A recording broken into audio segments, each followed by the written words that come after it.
Et je suis très touchée en fait par cette journée parce que d'abord il y a toute cette présence mongole qui est ici, vous-même, Altan, les messieurs les ambassadeurs, les différentes personnalités mongoles et puis les musiciens qui sont venus aussi chanter et jouer pour nous.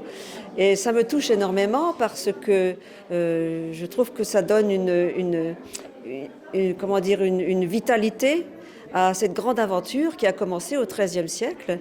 Et au XIIIe siècle, elle a commencé, on va dire, dans un contexte où il y avait beaucoup de guerres et où finalement on essayait de nouer une alliance de paix entre les Mongols et le royaume latin d'Occident.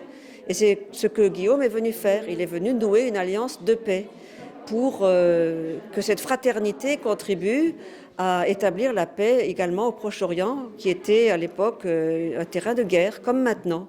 Donc il y a une vraie actualité de l'aventure de Guillaume de Rubruck et le temps dans lequel nous vivons aujourd'hui.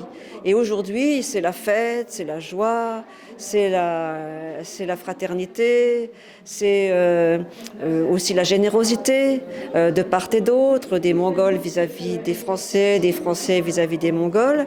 Donc c'est une merveilleuse, c'est un merveilleux épanouissement de l'histoire de Guillaume de Rubruck. Guillaume a commencé avec sa foi et son enthousiasme à un moment où il n'y avait rien et où c'était très audacieux, très dangereux de faire ce qu'il a fait. C'était fou. Mais voilà, on voit qu'aujourd'hui, 7 siècles plus tard, presque 8 siècles plus tard, ça donne quelque chose de merveilleux qui est dans l'ordre de la fraternité et de la coopération. Donc ça me touche énormément.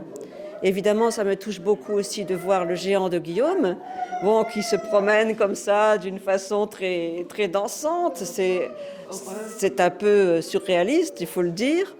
Voilà, et donc on dit toujours que travailler sur les époques du passé, c'est quelque chose d'inutile. Eh bien ça montre que non. C'était une grande surprise, je ne m'y attendais pas. Ça m'a évidemment fait plaisir.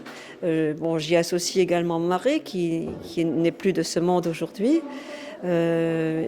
C'est une joie et un très joli cadeau, un très beau cadeau vraiment.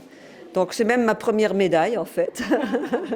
Voilà, et donc je suis contente qu'un chercheur du CNRS reçoive une médaille de la part des personnalités mongoles.